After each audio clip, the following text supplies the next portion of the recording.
Welcome back, everyone, to Vox Markets. My name is Paul Hill. I'm delighted today to be able to speak to CEO Mark Smithson and CFO Josh Egan of Marks Electrical, a fast-growing online digital retailer of all things household appliance, such as dishwashers, cookers, fridge freezers, etc. So welcome, gents.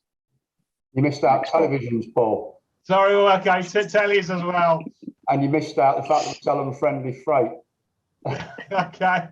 Well, anyway, gents, big congrats on today's excellent first half results and also the successful IPO a few weeks back, raising £30 million at 110p. But before we sort of dig into the details, Mark, can we sort of hypothetically imagine, which is actually not too far from the truth, my wife is in the market for a new fridge freezer with Christmas arriving, the door's just fallen off. Why, instead of going down, say, Curry's to get a new sort of like domestic appliance, why would she sort of like be better to go to sort of Marks Electrical, particularly if she wants to sort of like to save a bit of energy, etc., on their new fridge freezer? Yeah, well, I mean, the key is we deliver it free tomorrow.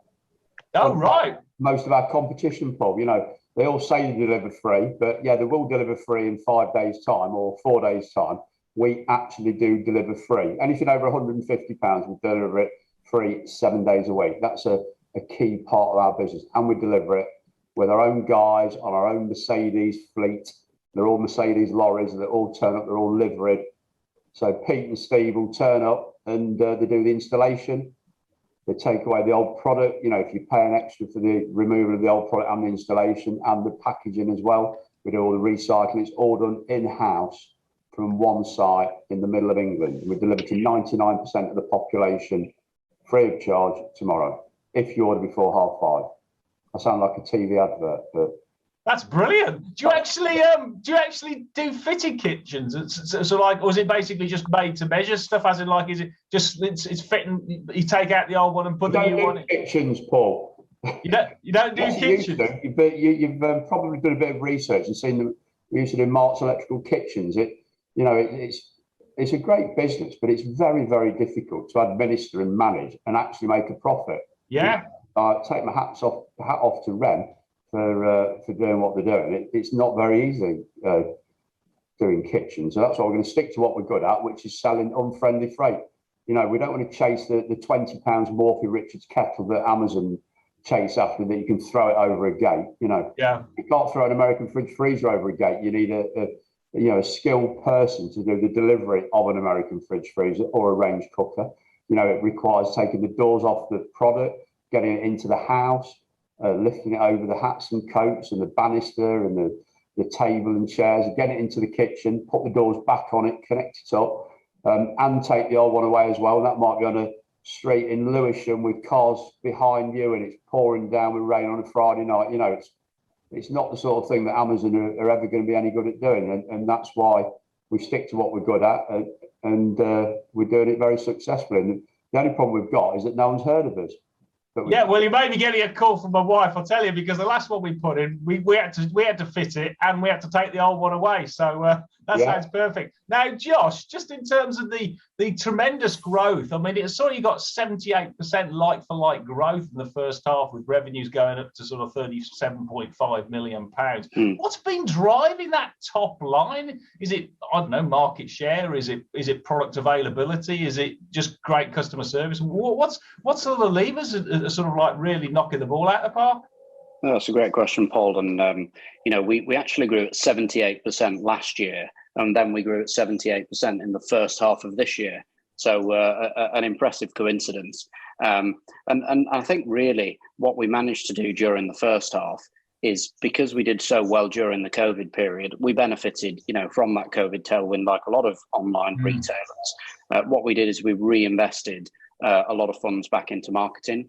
So as Mark mentioned, no one's ever heard of us. So we made sure that we were really pushing both the online marketing as well as the offline marketing.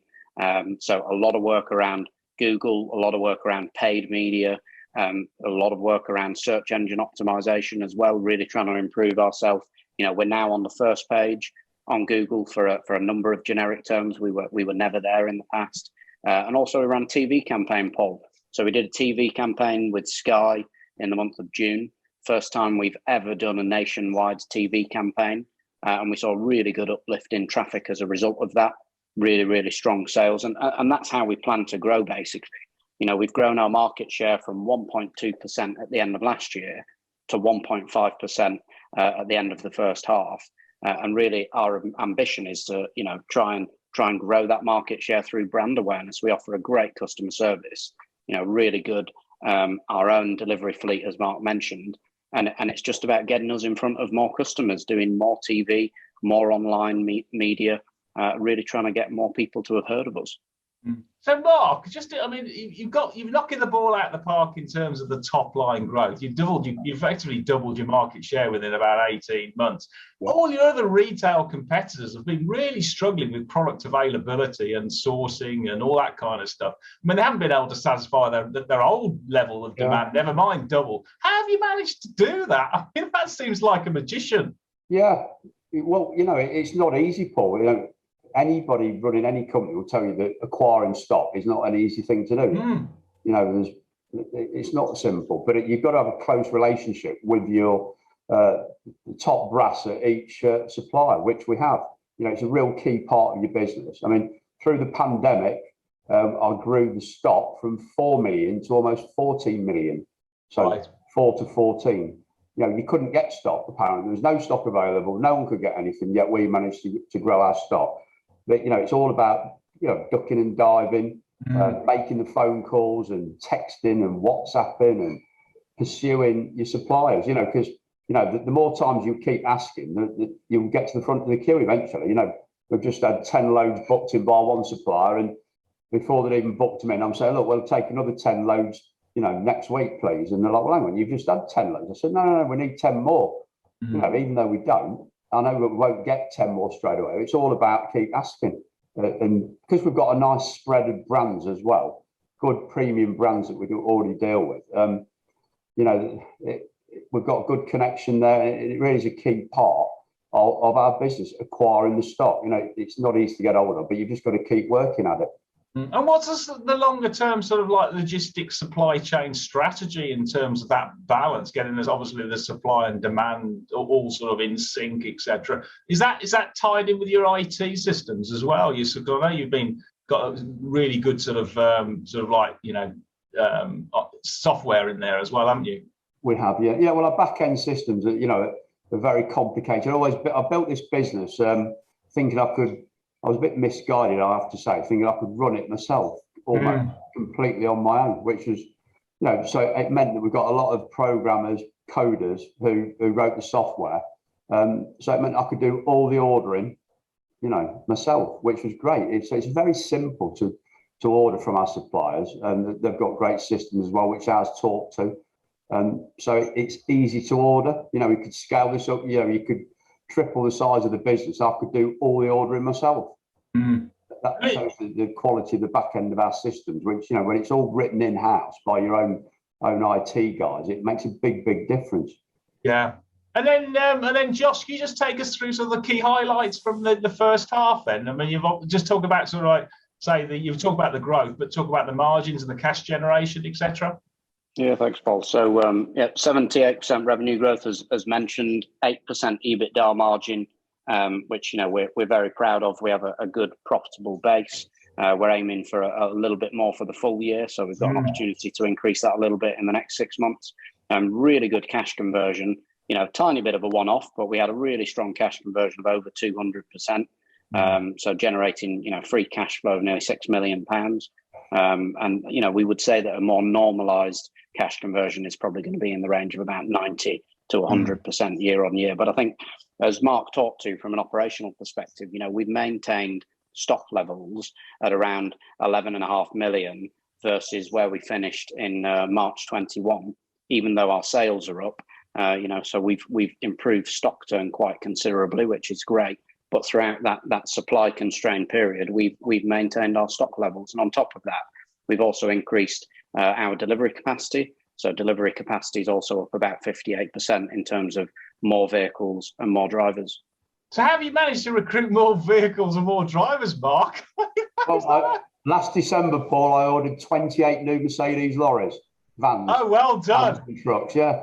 Well, I saw the potential growth. I saw the way the business was going. We were always underfunded. And the banks were, Lloyd's Bank weren't very helpful at the time.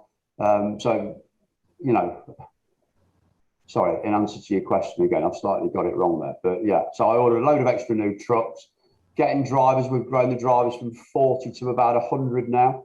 That's over the last year.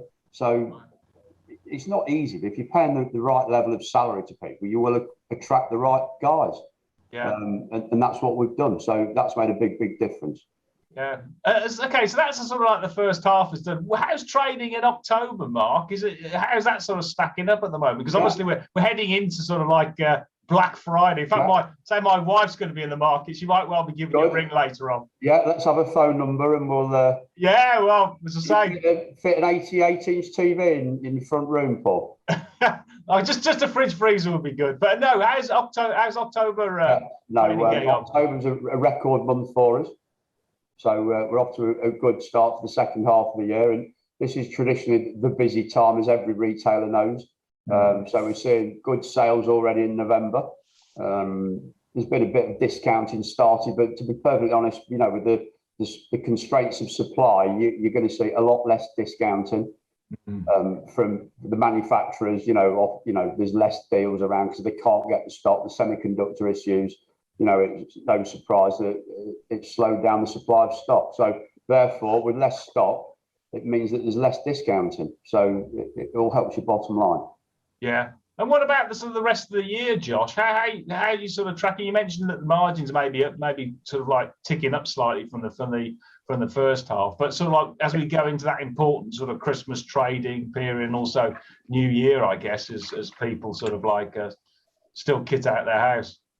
Yeah, I mean, we made quite a lot of investments in the overhead base in the first half, Paul. So we've hired a number of new people to really strengthen the business ahead of our IPO that we did quite recently. So what we'll be able to do in the second half is really leverage over that operational overhead base as that stays pretty much flat, and be able to increase that margin up slightly. So we did 8.1% EBITDA margin in the first half. We're looking for around 9% margin in the second half, which, as you'll know, is a really good margin for this type of retail. Yeah. And in terms of revenue growth, the comparable gets a bit tougher in the second half versus last year. So 78% revenue growth in the first half. We expect to probably normalise a little bit lower than that, albeit we will be up significantly year on year. Fantastic. I mean, just for investors, a bit of knowledge, I think AO World delivers an EBITDA margin around about 5%, I think it is. So, 8%, 9% is pretty leading edge. Now, Mark, just in terms of sort of like, increasing brand recognition, I mean, you're right. I mean, given you've got your depot in Leicester in the East Midlands, I live in the West Midlands, I haven't heard of you guys ever before, which is until today. So how are you going to sort of like connect with Birmingham, for instance? And we go around delivering leaflets after work. No, don't do that. It's not environmentally good. No, but I mean, obviously you can't do this overnight, and you started with national campaigns and stuff like that. Yeah, TV. It's all about brand awareness, Paul, isn't it? That's what any successful business has done. They've developed the brand awareness, i.e., TV advertising. We're running a series of campaigns with Sky at the moment. We did one in June this year, which was very, very successful. We saw a huge increase in traffic to the site. Yeah. So that's the main aim. So more spend on TV. Yeah. Not too much though. Okay. Yeah. I mean, you can have a catchy phrase. I mean, you've got AO. Was it Let's Go or something like that? You get set on your marks, get set or something like that. Well, let's work one out now. So ME. It's all about me. I don't know. I'm sure you'll think of something. Choose me. There you go. Choose me. Okay. Yeah. Here you go. Pick me. So just when we put all that together, then, so we've got sort of like strong underlying organic growth, and we've got sort of like good high single digits EBITDA margin with sort of like 90 to 100% cash generation. We put all that together and we look through the lens in sort of like in 5 years' time. Where is the sort of the aspirations of the business? I mean, we don't hold you to it because nobody can see 5 months ahead, never mind 5 years. But just directionally, how big could this get to, say, in terms of market share? Well, it'd be nice to get 10% market share. AO have got 15%. You know, they've grown that from, you know, if you cast your mind back, you probably won't remember, Paul, but there was just Comet and Currys, then a few electricity boards, and then AO came along and took Comet out effectively. Yeah. You know, there's always room for disruptors, and the trend is to online, as we all know.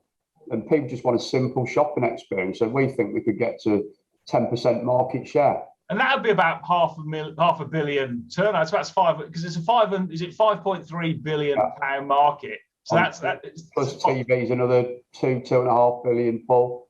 Yeah.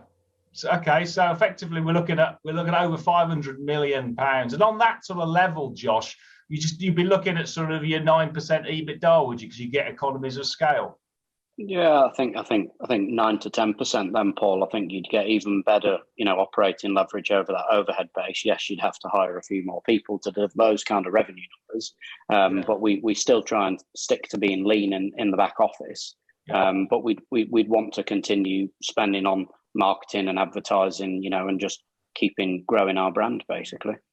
Good. Well, just for investors, I mean, if you just run those numbers, I mean, they're all hypothetical, but if you put it into the 5 years and you're sort of like £500 million turnover business on only a 9% EBITDA margin with a 15 times multiple, or just the numbers, you get over £6 or £6.40 per share. And if you just did a sort of like a much more modest one at sort of like 15% per annum, just over, and doubled your turnover to get to sort of like 200 million rather than 500 million, which would be less than a 4% share, you still get a share price of well over £2.50 compared to the current shares at £1.15. So I would point to investors, that does sound like a bit of a doorbuster deal for a high quality stock going at a reasonable price. But hey, yeah, everybody has to make their own choice. So just coming sort of full circle, news flow going forward.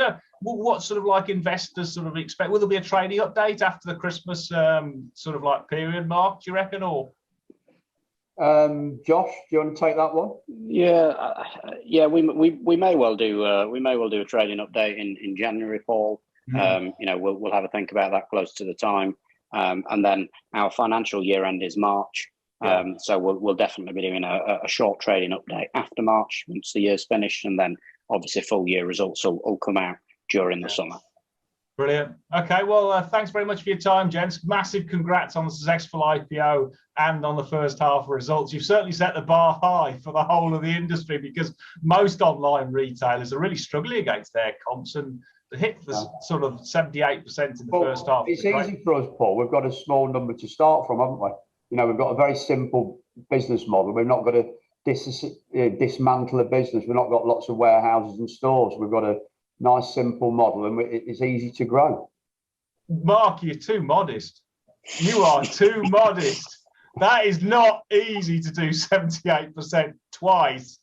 Can't promise anyway, yeah, that's a big congrats anyway, gents. And look, I need your wife's phone number for your new fridge freezer.